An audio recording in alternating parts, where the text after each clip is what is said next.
Revelation 18. Well, Revelation 18, verse 4, talks about Babylon and how God's people must leave Babylon.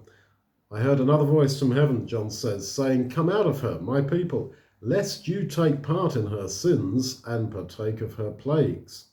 So this is quoting from the Old Testament when Judah were in captivity in Babylon. And they were told to leave Babylon. And a king called Cyrus arose, who encouraged the Jews to leave Babylon and return to Judah. And he gave them all the resources they needed to rebuild Jerusalem and the temple.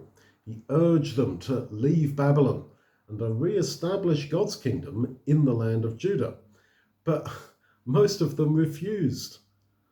They preferred to remain in Babylon. They wanted to keep on in the soft life. They liked to talk about how they were Jews. They retained some kind of Jewish culture. But they didn't really want to see the restoration of God's kingdom, because by that time the Jews were popular where they were in supposed exile. That's why, to me, the end of the book of Esther is really sad. The Jews were wealthy and popular there, but God urged them to leave Babylon, and if they didn't, then they would be destroyed and would be corrupted by her. Now, all these things are now applied to us. We too are in Babylon, and we have been asked to leave this world and work for the things of God's kingdom. But we're tempted to have just the external culture of being Christian, rather than wanting to leave this world and give ourselves completely to the things of God's kingdom. Now, the Jewish exiles wasted so much potential. The Old Testament prophets had spoken so much of the wonderful kingdom that they could have re-established.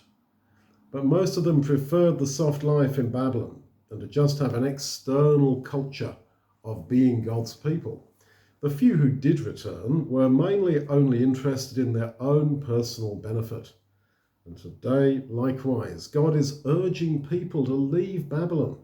He's made everything possible for us to be in his kingdom. But so many people don't respond because they see only their immediate situation and their immediate well-being.